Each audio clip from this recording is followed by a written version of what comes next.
নমস্কার বন্ধুরা, আমি নীলাঞ্জন ব্যাংকিং মেন্টর চ্যানেলে আজকে একটা কুইক ভিডিও তোমাদের সঙ্গে শেয়ার করব। আমার লাস্ট ভিডিও রিগার্ডিং যেটা আমি বলেছিলাম এসবিআই ক্লার্কের যে নতুন নোটিফিকেশন এসছে, huge vacancy in West Bengal, এই রিগার্ডিং একটা আমি ফার্দার আলোচনা করব। তোমাদের সবার কমেন্টস পেয়ে আমি যেটা বুঝতে পারছি সেই অ্যাকর্ডিং তোমরা সবাই একটা জিনিসে খুব ডিলেমাতে আছো যে আসাম থেকে অ্যাপ্লাই করবো না ওয়েস্ট বেঙ্গল থেকে অ্যাপ্লাই করবো।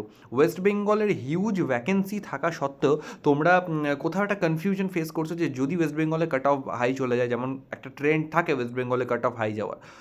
তো কাট অফটা কী যেতে পারে না যেতে পারে এটা নিয়ে তোমাদের প্রচণ্ড মাথা ব্যথা আমি লক্ষ্য করছি। তো একটা জিনিস বলবো, দেখো, যখন ভ্যাকেন্সি এত গুণ বেশি আছে, পাস্ট কিছু ইয়ার্সের ভ্যাকেন্সি দেখে নাও, 3-4 বছরের ভ্যাকেন্সি দেখে নাও, যখন ভ্যাকেন্সি এতটা হিউজ জাম্প একটা পেয়েছে, তো কাট অফ একটু হলেও সফট হবে, এটা আমি তোমাকে গ্যারেন্টি দিচ্ছি। কাট অফ আগের বারের মতন এতটা হাই কাট অফ যাবে না, একটু হলেও কাট অফ সফট হবে। কিন্তু এখানে একটা বড় কিন্তু থাকছে এই জায়গাটাতে, যে শুধুমাত্র ভ্যাকেন্সির উপর বেস করে আমরা কিন্তু এত বড় স্টেটমেন্ট পাস করতে পারি না। যেহেতু ভ্যাকেন্সি অনেকটা বেশি তাই আমরা বলতে পারছি কথাটা, কিন্তু শুধুমাত্র ভ্যাকেন্সির উপর এটা ডিপেন্ডেন্ট নয়। সবথেকে বড় ফ্যাক্টর বা রোল প্লে করবে সেটা হচ্ছে তোমার এক্সাম ডিফিকাল্টি কীরকম আসছে, স্টুডেন্টদের পারফরমেন্স কীরকম থাকছে, মাল্টিপল শিফটসে এক্সাম হবে, নর্মালাইজেশন কতটা রোল প্লে করবে, each and everything will be depending on your exam. ঠিক আছে, তাই এক্সাম না হওয়া পর্যন্ত কাট অফ প্রেডিক্ট করা কত হবে, কী হবে, কতটা কমবে, কতটা বাড়বে, এটা বলাটা একটু সমস্যাজনক। ঠিক আছে, কিন্তু তবুও আমি একটা জেন্টাল একটা কথা যদি বলি, জেনারেল একটা পয়েন্ট অফ ভিউ থেকে, যে হ্যাঁ, যখন ভ্যাকেন্সি এতটা হাই আছে, অন্যান্য 5 বছরের তুলনায় একটু হলেও কাট অফ তুমি কম দেখতে পাবে, একটু হলেও তুমি অ্যাডভান্টেজ পাবে, অবশ্যই অ্যাডভান্টেজ পাবে। ঠিক আছে, এবার আমি বলবো একটা জিনিস, যে এই অ্যাডভান্টেজ ওয়ার্ডটাই তোমাদের জন্য এনাফ হওয়া উচিত যারা সিরিয়াস ওয়েতে প্রিপারেশন করছো। কারণ যারা টু মাচ সিরিয়াস ক্যান্ডিডেট তারা কিন্তু এই যে ওয়েস্ট বেঙ্গলের লাস্ট যে এত হাই কাট অফ গেছে, তা সত্ত্বেও তারা দেখা যাচ্ছে খুব ক্লোজ গিয়ে একটুর জন্য ছিটকে গেছে। প্রিলিমস পাস করাটা তো কোনো ব্যাপারই নয়, ওটা পাস করতেই হবে তোমাদেরকে। প্রিলিমস পাস করতে পারছি না এটা তো কোনো ইস্যুই নয়। যারা সিরিয়াসলি প্রিপারেশন করছে আমি তাদের কথা বলছি।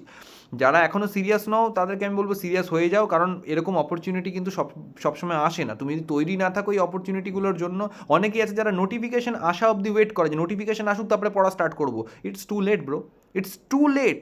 কারণ এত হিউজ নোটিফিকেশন যখন তুমি পাচ্ছ, তারপর তুমি যদি মনে করো আমি শুরু করবো, ইটস টু লেট।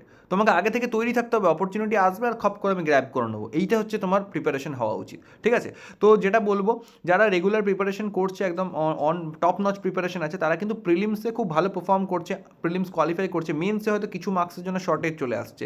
তো এইখানেই তুমি অ্যাডভান্টেজটা পাবে, যে জাস্ট কিছু মার্কসের শর্টেজটা তোমার যেটা লাস্ট ফিউ ইয়ার্স ধরে হচ্ছে, তুমি এই জায়গাটাতে বেনিফিট পাবে এই ভ্যাকেন্সিটার। ঠিক আছে, তো আই থিঙ্ক এই জিনিসটাই তোমাদের জন্য এনাফ হওয়া উচিত। বাকি যেমন ডেডিকেটেডভাবে প্রিপারেশন করছো সেটাতে ফোকাস করো, বেশি ওয়ারিড হয়েও না যে কোথায় ভ্যাকেন্সি বেশি কোথায় ভ্যাকেন্সি কম, কাট অফ এই সেই হ্যানাতানা, কোনোভাবে ওয়ারিড হওয়ার কোনো দরকার নেই। আর লাস্ট একটা কথা বলবো, যে কোন স্টেট থেকে অ্যাপ্লাই করবে এটা নিয়ে যদি এখনও কনফিউশন থাকে, একটা কথা আমি আবারও বলবো, কমেন্টসেও বারবার বলছি, আবারও একটা ভিডিওর মাধ্যমে বলে দিচ্ছি, যে যদি তুমি ওয়েস্ট বেঙ্গলের অ্যাসপিরেন্ট হও, তাহলে তোমার অবশ্যই প্রাইমারি টার্গেট হওয়া উচিত ওয়েস্ট বেঙ্গল থেকে অ্যাপ্লাই করার। কিন্তু এখানে একটা টুইস্ট রাখবো এটাই, তোমার যদি এটা ফাইনাল অ্যাটেম্প্ট হয়ে থাকে, তুমি লাস্ট বহু বছর ওয়েস্ট বেঙ্গল থেকে অ্যাপ্লাই করেছো, এবং তোমার যদি এটা ফাইনাল অ্যাটেম্প্ট হয়ে থাকে, লাস্ট অ্যাটেম্প্ট, তুমি একটু নিজেও রিস্কের মধ্যে আছো, তুমিও বুঝতে পারছো না কী হতে পারে আর কী হতে পারে না, তো ইন দ্যাট কেস আমি তোমাকে বলবো তুমি আসাম স্টেট থেকে চেষ্টা করতে পারো।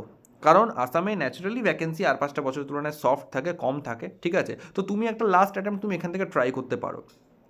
ওকে, কিন্তু তবুও বলবো ওয়েস্ট বেঙ্গলের ভ্যাকেন্সি অনেক হাই আছে, লাস্ট অ্যাটেম্পটা যদি হয়, give it your best and West Bengal থেকে ট্রাই করো।